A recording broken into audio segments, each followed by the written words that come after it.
सभी भक्तों को श्री शिवाय नमस्तुभ्यम हर हर महादेव। ओम नमः शिवाय, जय महाकाल, शिवाय नमः ओम।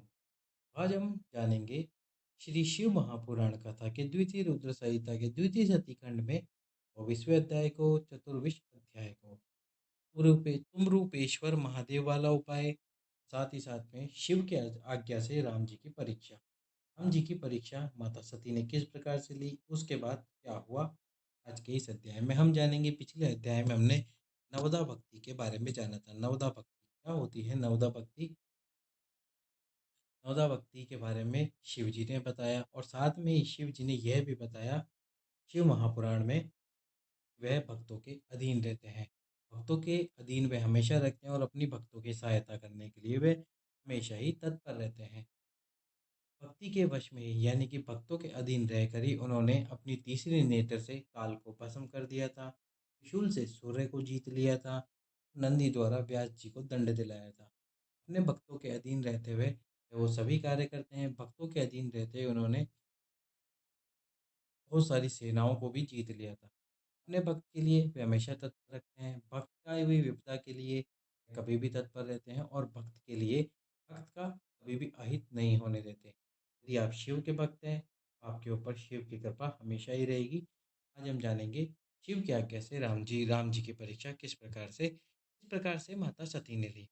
वीडियो को लाइक करें, चैनल को सब्सक्राइब करें, वीडियो को अधिक से अधिक लोगों के पास में शेयर करें, ताकि अधिक से अधिक लोग इस शिव महापुराण का वर्णन सुन सकें।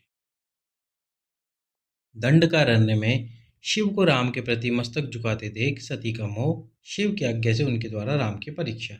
नारद जी बोले, हे ब्राह्मण, हे विदेह, हे प्रजानाथ, हे महाप्रज्ञ, हे कृपाकारक, आपने भगवान शंकर तथा देवी सती के मंगलकारी यश का श्रवण कराया है। अब इस समय पुनः प्रेम पूर्वक उनके उत्तम चरित्र का वर्णन कीजिए। उन दंपति शिवाशिव ने वहां रहकर कौन कौन सा चरित्र किया था? ब्रह्मा जी बोले, हे मुने, आप मुझसे सती और शिव के चरित्र का प्रेम पूर्वक श्रवण कीजिए। वे दोनों दंपति वहां लौकिक गति का आश्रय ले नित्य निरंतर क्रीड़ा करते रहते हैं। हे मुने, तदंतर महादेवी सती को अपने पति शंकर का वियोग प्राप्त हुआ, ऐसा कुछ श्रेष्ठ बुद्धि वाले विद्वानों का कथन है। परंतु हे मुने, वास्तव में उन दोनों शक्ति और शक्तिमान का परस्पर वियोग कैसे हो सकता है? क्योंकि चिन्मय वे दोनों वाणी और अर्थ के समान एक दूसरे से सदा मिलते जुलते हैं। फिर भी सर्वसम्मत सती एवं शिव लीला प्रिय होने के कारण लोक व्यवहार का अनुसरण करते हुए जो कुछ भी करते हैं वे सब समीचीन ही हैं। दक्ष कन्या सती ने जब देखा कि मेरे पति ने मुझे त्याग दिया, तब वे अपने पिता दक्ष के यज्ञ में गई और वहां भगवान शंकर का अनादर देखकर उन्होंने अपना शरीर त्याग दिया। ये वे ही सती पुनः हिमालय के घर पार्वती के नाम से प्रकट हुई और कठोर तपस्या करके उन्होंने विवाह के द्वारा पुनः भगवान शंकर को प्राप्त कर लिया। सूत जी बोले, हे महर्षियों, ब्रह्मा जी की इस बात को सुनकर नारद जी ब्रह्मा जी से शिवा और शिव के महान यश के विषय में इस प्रकार प्रश्न पूछने लगे। नारद जी बोले, हे विष्णु शिष्य, हे महाभाग, हे विदे, आप मुझे शिव के लोक आचार से संबंध रखने वाले उन चरित्रों को विस्तार पूर्वक बताइए। हे तात, भगवान शंकर जी ने प्राणों से भी प्यारी अपनी धर्म पत्नी सती का किस लिए त्याग किया? यह घटना बड़ी विचित्र जान पड़ती है, अतः इसे आप अवश्य कहिए। आपके पुत्र दक्ष प्रजापति ने यज्ञ में भगवान शंकर का अनादर क्यों किया, और वहां अपने पिता के यज्ञ में जाकर सती ने अपने शरीर का त्याग क्यों किया?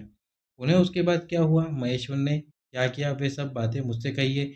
मैं इस वृतांत को सुनकर श्रद्धा युक्त होकर सुनना चाहता हूँ। ब्रह्मा जी बोले, मेरे पुत्रों में श्रेष्ठ हे महाप्रज्ञ, हे तात, हे नारद, आप महर्षियों के साथ बड़े प्रेम से भगवान चंद्रमौली का चरित्र सुनिए। श्री विष्णु आदि देवताओं से शोभित पर ब्रह्म परमेश्वर नमस्कार करके मैं उनके महान अद्भुत चरित्र का वर्णन करता हूँ।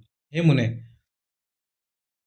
हे मुने, यह सब शिव की लीला है। वे प्रभु अनेक प्रकार की लीला करने वाले, स्वतंत्र और निर्विकार है। देवी सती भी वैसी ही है। हे मुने, अन्यथा वैसे कर्म करने में कौन समर्थ हो सकता है? परमेश्वर शिव ही परब्रह्म है, जिनका भजन सदा श्रीपति विष्णु, मैं ब्रह्मा, समस्त देवतागण, महात्मा मुनि, सिद्ध तथा सनकादिक सदैव करते रहते हैं। शेष जी प्रसन्नता पूर्वक जिनके यश का निरंतर गान करते रहते हैं, किंतु कभी भी उनका पार नहीं पाते, वे ही शंकर सबके प्रभु तथा ईश्वर हैं। यह सब तत्व भी ब्रह्म उन्हीं की लीला से हो रहा है। इसमें किसी का दोष नहीं, क्योंकि वे सर्वव्यापी ही प्रेरक है। एक समय की बात है, तीनों लोकों में विचरण करने वाले लीला विशारद भगवान रुद्र सती के साथ वृष पर आरूढ़ होकर पृथ्वी पर भ्रमण कर रहे थे। सागर और आकाश में घूमते घूमते दंडकारण्य में आकर सत्य प्रतिज्ञा वाले प्रभु सती को वहां की शोभा दिखाने लगे। वहां उन्होंने लक्ष्मण सहित श्री राम को देखा, जो रावण द्वारा बलपूर्वक हरी गई अपनी प्रिय पत्नी सीता की खोज कर रहे थे। वे हा सीते इस प्रकार उच्च स्वर से पुकार रहे थे, जहां तहां देख रहे थे और बार बार रो रहे थे।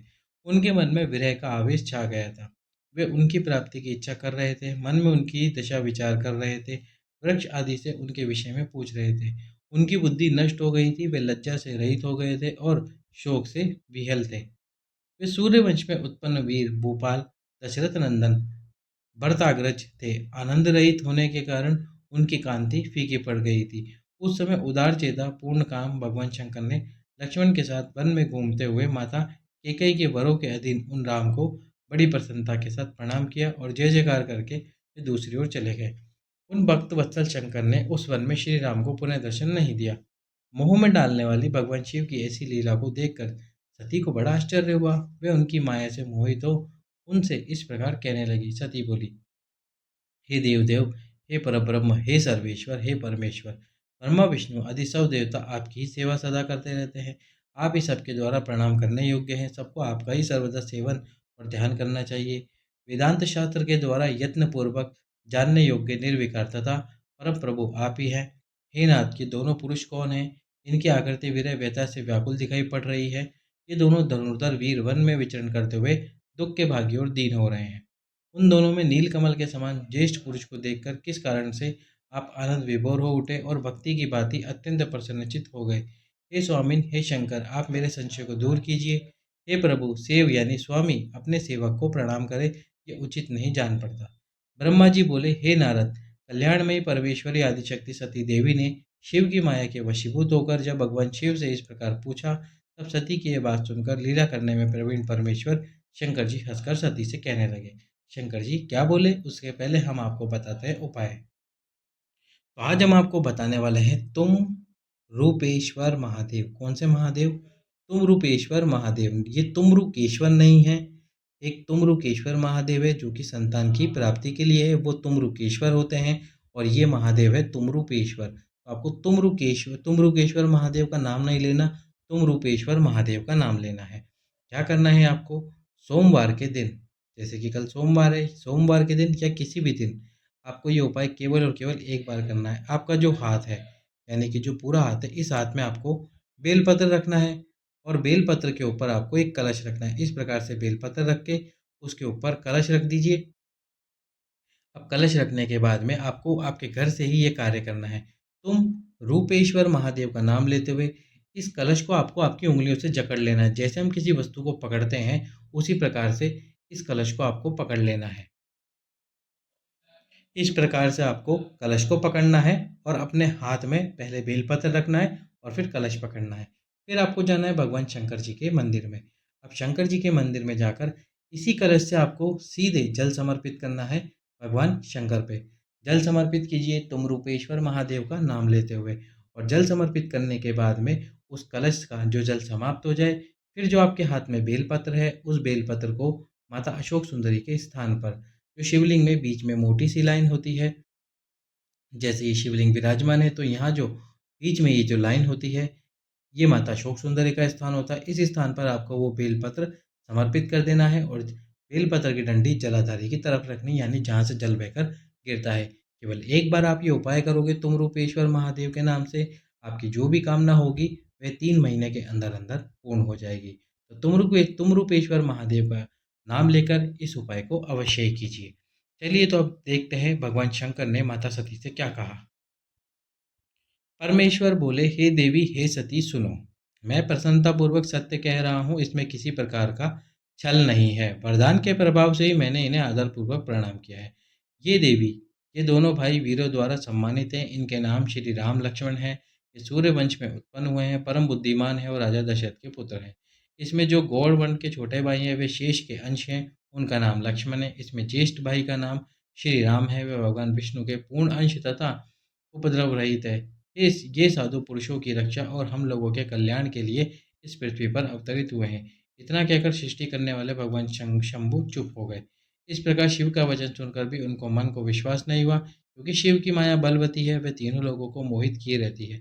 सती के मन में मेरी बात पर विश्वास नहीं हुआ है, ऐसा जानकर लीला विशारद सनातन प्रभु शंभु यह वचन कहने लगे। शिव जी बोले, हे देवी, मेरी बात सुनो। यदि तुम्हारे मन को मेरे कथन पर विश्वास नहीं होता है, तो तुम वहां जाकर अपनी ही बुद्धि से श्री राम की परीक्षा स्वयं कर लो। हे सती, हे प्रिय, जिस प्रकार तुम्हारा भ्रम दूर हो वैसा ही तुम करो। तुम वहां जाकर परीक्षा करो, तब तक मैं इस वट वृक्ष के नीचे बैठा हूँ।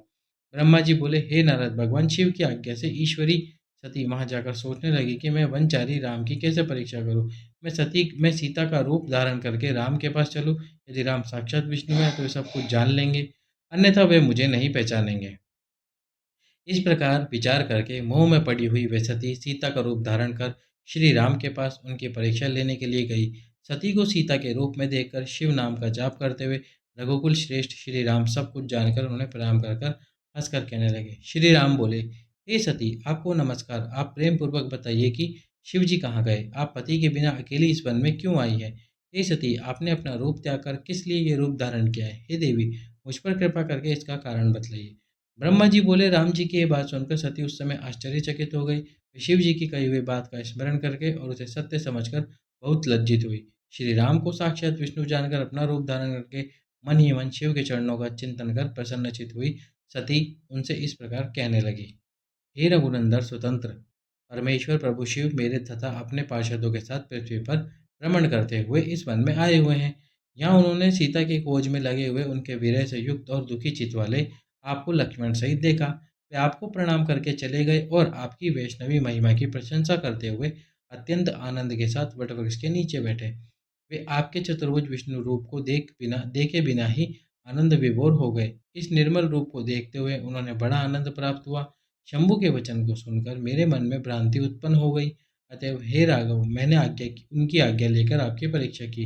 हे श्री राम, अब मुझे ज्ञात हो गया है कि आप विष्णु हैं। मैंने आपकी संपूर्ण प्रभुता देख ली है। अब मेरा संशय दूर हो गया है। तो भी महात्मे, आप मेरी बात सुने। मेरे सामने सच सच बताइए कि आप उन शिव के वंदनीय कैसे हो गए। आप मुझे संशय रहित कीजिए और शीघ्र ही मुझे शांति प्रदान कीजिए। ब्रह्मा जी बोले, हे नारद, उनकी यह बात सुनकर श्री राम के नेत्र प्रफुल्लित हो उठे। उन्होंने अपने प्रभु शिव का स्मरण किया। इससे उनके हृदय में अत्यधिक प्रेम उत्पन्न हो गया। हे मुने, शिव की आज्ञा के बिना वे राघव सती के साथ भगवान शिव के समीप नहीं गए तथा मन ही मन उनकी महिमा का वर्णन करके सती से कहने लगे। क्या कहा उन्होंने, जानेंगे हम आगे के अध्याय में। सभी भक्तों को श्री शिवाय नमस्तुभ्यम। हर हर महादेव।